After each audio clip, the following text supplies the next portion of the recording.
நண்பர்களுக்கு வணக்கம். இன்றைக்கி நாம் எங்கள் தோட்டம் எப்படி இருக்குது அப்படிங்கிறத தான் பார்க்க போகிறோம். இந்த பிப்ரவரி மாதம் முடிய போகுது. இந்த சமயத்தில் வெயில் கொளுத்துது. எங்கள் ஊரில் எப்படியும் ஒரு 36 டிகிரி கிட்ட வந்துடுது எங்கள் வீட்டு பக்கம்.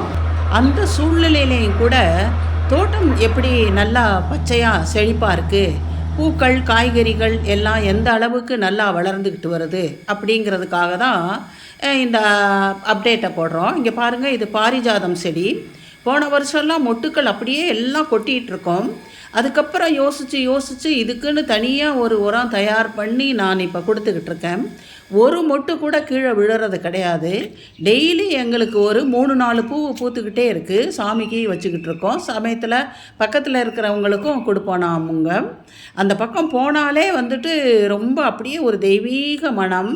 2 செடி இருக்குது பாருங்கள். இந்த பாரிஜாதம் 2 செடியும் 5 அடி உயரத்துக்கு மேலே அவ்வளவு செழிப்பமாக வளருது. இந்த வெயிலோட தாக்கமே தெரியாதபடிக்கு இவ்வளோ நல்லா வளர்ந்துக்கிட்டு வருது. இதையெல்லாம் பார்க்குறப்ப நமக்கு ரொம்ப சந்தோஷமாக தான் இருக்குது. மருத்துவ குணங்கள் கூட வாய்ந்தது இந்த செடி பாரிஜாதம். இவ்வளவு காலகட்டத்திலையும் இந்த மாதிரி இவ்வளோ பெரிய செடி மரம் மாதிரி வளர்க்க முடியுதே அப்படிங்கிறதே ஒரு வெற்றி தான் நாம் தோட்டம் வச்சதுக்கு.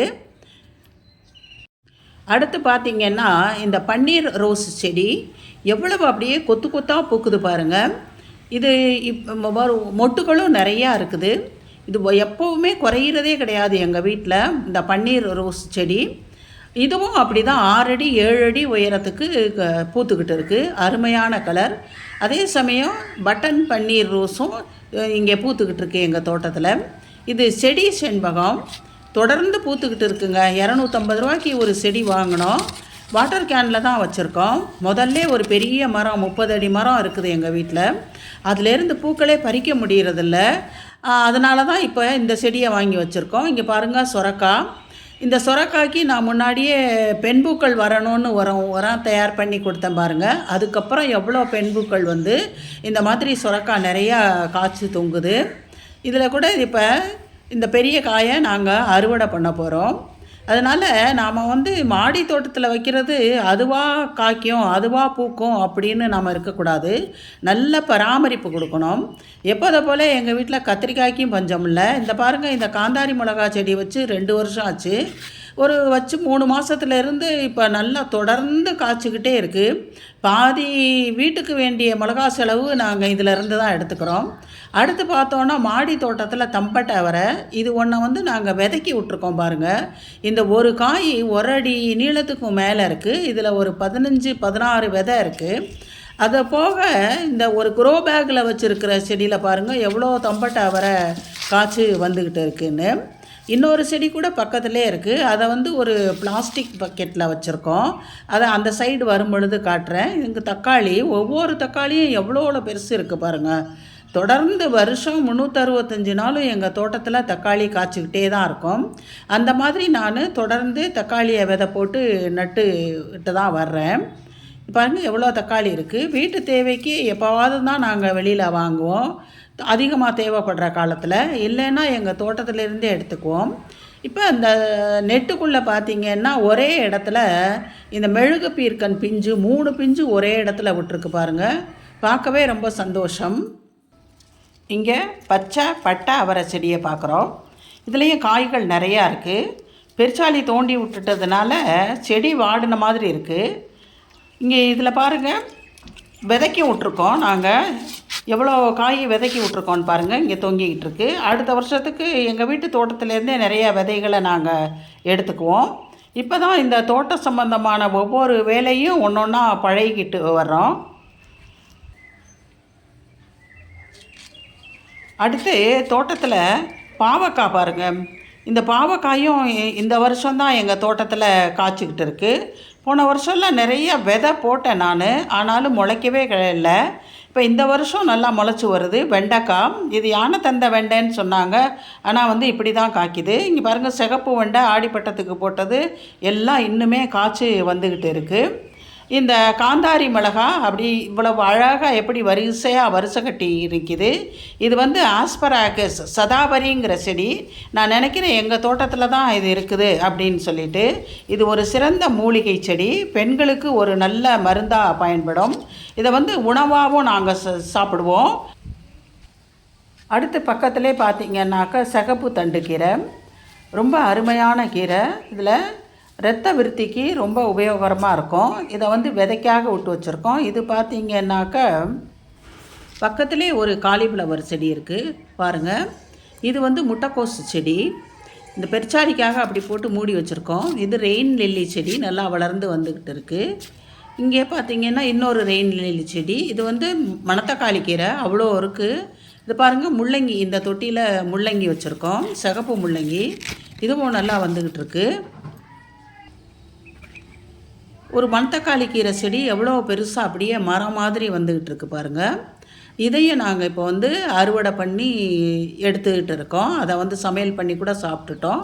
இந்த வல்லாரையை பார்த்திங்கன்னா ஒரு சிஸ்டர் கமெண்ட்டில் சொல்லியிருந்தாங்க, இது சீன வல்லாரை அப்படின்னு. இது இன்சுலின் செடி.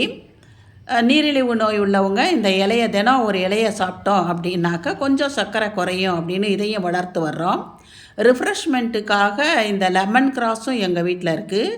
நிறைய மூலிகை செடிகள் இருக்குது. இது பாருங்கள், துணுத்து பச்சை, இந்த திருநீத்து பச்சையை 3-4 செடி இந்த மாதிரி வெவ்வேறு இடங்களில் நான் வச்சுருக்கேன். அதனாலே இந்த வருஷம் எங்கள் தோட்டத்தில் பூச்சிகளோட தொந்தரவு குறைவு, இது வரைக்கும் குறைவாக இருக்குது. இப்போ சம்மரில் என்ன ஆக போகுதுன்னு பார்க்கலாம். இங்கே வெள்ளை பூசணி செடி விதை போட்டு நான் முளைக்க வச்சுக்கிட்டு இருக்கேன். இது வளர்ந்து வரட்டும்.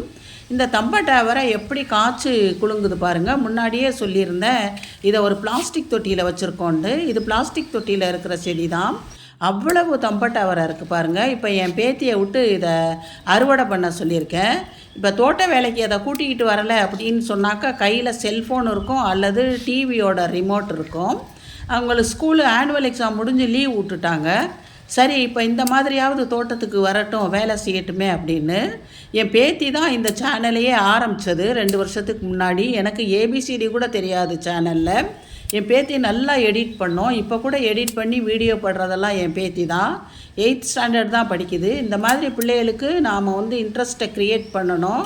அந்த அம்மா அறுவடை பண்ணிகிட்டு இருக்காங்க பாருங்கள், காய்கறிகளையெல்லாம் தோட்டத்தில் இருந்துட்டு. இவ்வளோ சந்தோஷமாக தோட்ட வேலை பார்க்கலாம் அப்படின்னு சொன்னால் வரும். கொஞ்சம் இழுக்கிறது கஷ்டம். இழுத்து கொண்டாந்தோன்னா அதிலே மூழ்கிடுவாங்க. எல்லா காய்கறியும் எப்படி அறுவடை பண்ணிகிட்டு இருக்காங்க பாருங்கள். இதுதான் நமக்கு குழந்தைகளுக்கு நாம் செய்கிற நல்ல வேலையை அவங்களுக்கும் பழக்கி விடணும். அப்போ தான் எதிர்காலத்துக்கு அவங்களும் வாழ்க்கையோட அந்த அர்த்தம் புரிஞ்சு வாழ்கிறதுக்கு சரியாக இருக்கும். இப்போ பட்டை அவரையை அறுவடை செஞ்சுக்கிறோம் எங்கள் தோட்டத்தில் இருந்து. பாருங்கள், இவ்வளோ காய் இன்றைக்கி நானும் என் பேத்தியுமா சேர்ந்து அறுவடை பண்ணி எடுத்துட்டோம். அடுத்து பார்த்திங்கன்னா எங்கள் தோட்டத்தில் ஒரு ஹைலைட்டு, இது வந்துட்டு பைனாப்பிள் செடிங்க, அன்னாசி. 4 செடி வச்சுருக்கோம் எங்கள் தோட்டத்தில். மாடியில், அதுவும் பேரப்பெட் வால் மேலே தான் வச்சுருக்கேன், ஒரு சின்ன பழைய க்ரோ பேக்கில். அது வளர்ந்து எப்படி இப்போ பாருங்கள் மொட்டு விட்டு பூ பூத்துருச்சு. அங்கே நடுவில் பிங்காக தெரிகிறது தான் பூவு. இன்னொரு ஒரு 2 செடி இங்கே இருக்குது, இன்னொரு செடி வேறு ஒரு இடத்துல இருக்குது பைனாப்பிள். இதுவும் ரொம்ப சந்தோஷம். மொட்டை மாடியிலே நாம் ஒரு க்ரோ பேக்கிலே பைனாப்பிளை கூட வளர்க்க முடியும் அப்படின்னு சொல்லிட்டு. ஓவராலாக பார்க்கும் பொழுது தோட்டம் நல்லா செழிப்பாக இருக்குது இந்த வெயில்லையும் கூட. இனிமேல் தொடர்ந்து இந்த மாதிரி நாம் தோட்டத்தை பராமரிக்கணுன்னாக்கா தண்ணியெல்லாம் நம்ம முறையாக கொடுக்கணும். தினந்தோறும் தண்ணி கொடுக்கணும். அதோட கூட செடிங்களுக்கு மேலே ஸ்ப்ரே பண்ணியும் விடணும். இங்கே பார்த்திங்கன்னா நான் தை மாத கடைசியில் வச்ச சுரக்காய் செடி 2மே மேலே நெட்டை பிடிச்சி ஏறி நெட்டில் படர ஆரம்பிச்சிருச்சு. செடிகளும் நல்லா செழிப்பாக தான் இருக்குது. தைப்பட்டத்து கடைசியில் தான் இதெல்லாம் நான் ஆரம்பித்தேன். பாருங்கள், நெட்டுக்கு மேலே எப்படி போயிருச்சு அப்படின்ட்டு. நெட்டுக்கு பக்கத்தில் ஒரு செடி இருக்குது, அது பாருங்கள் நெட்டுக்கு மேலே படர்ந்து வந்துருச்சு. இந்த செடியை நம்ம நல்லா பராமரித்தோன்னா இதுவும் நல்லா காய்க்கும் அப்படின்னு நம்புகிறோம். இங்கே நடவு செய்த தக்காளி செடிகள் எல்லாம் நல்லா இருக்குது. இங்கே பாருங்கள் மிளகாய் செடி, இது பர்பிள் மிளகா, கேரளாவிலேருந்து விதை வந்தது. நல்லா இது மாதிரி ஒரு 4 செடி வச்சுருக்கோம், நல்லா காய்ப்பில் இருக்குது. இங்கே தக்காளி தொடர்ந்து தோட்டம் முழுக்க தக்காளி தான். டேபிள் லெமன் நல்லா வந்துக்கிட்டு இருக்கு. இந்த செடி கூட இலைகள் எல்லாம் வெள்ளையாக இருந்தது. அதுக்கப்புறம் இதுக்குன்னு நாங்கள் இந்த வாழைக்காய் தோலை அரைச்சி ஊற்றுனதுக்கப்புறம் இலைகள் எல்லாம் பச்சை ஆயிடுச்சு. இப்போ வெள்ளையாக தெரிகிறது. துளிர்கள் இப்போ வந்துக்கிட்டு இருக்கிறது. 20 நாளைக்கு முன்னாடி நடவு செஞ்ச கத்திரிக்காய் செடிகள் எல்லாம் ரொம்ப செழிப்பமாக இருக்குது. அதே சமயம் நட்ட தக்காளி செடிகளும் எவ்வளோ பெருசாக வந்துக்கிட்டு இருக்கு பாருங்கள். இங்கே 2 நூல்கோல் செடியும் வச்சுருக்கோம். நல்லா வளர்ந்து வந்துக்கிட்டு இருக்குது. பக்கத்துலேயே பார்த்திங்கன்னாக்கா இது ஒரு கத்திரிக்காய் செடி, விசேஷமான கத்திரிக்காய் செடி. சுண்டக்காய் செடியில் இந்த வரி கத்திரிக்காயை ஓட்டு போட்டது. இதை ஒரு எக்ஸிபிஷனில் தான் இந்த கன்று வாங்கினேன். 2 வருஷமாச்சு. 2 வருஷமாக தொடர்ந்து இது காய்ச்சிக்கிட்டு இருக்குது. ஒரே செடியில் 10-15 காய் ஒரே சமயத்தில் காய்க்கும். எவ்வளோ பெரிய செடியாக படர்ந்து வளர்ந்துருக்குது பாருங்கள். இந்த ரோஸ் செடி பார்த்திங்கன்னாக்கா இது வெள்ளை ரோஸ் செடி. கடைசியாக மாசி பட்டத்துக்காக மின்ட் துளசி நடவு பண்ணியிருக்கோம். பக்கத்துலேயே ஸ்ட்ராபெரி நடவு பண்ணியிருக்கு. நெய் மிளகாய் கன்றுகளையெல்லாம் நட்டு முடித்தாச்சு. இந்த தக்காளி கன்றுங்களையும் இங்கே இருக்க இந்த கன்றுங்களையும் வெள்ளரிக்காய், தர்பூசணி, முலாம்பழம் இதையெல்லாம் இன்னும் கொஞ்சம் செடிகள் பெருசான பிறகு இதையெல்லாம் நடணும்.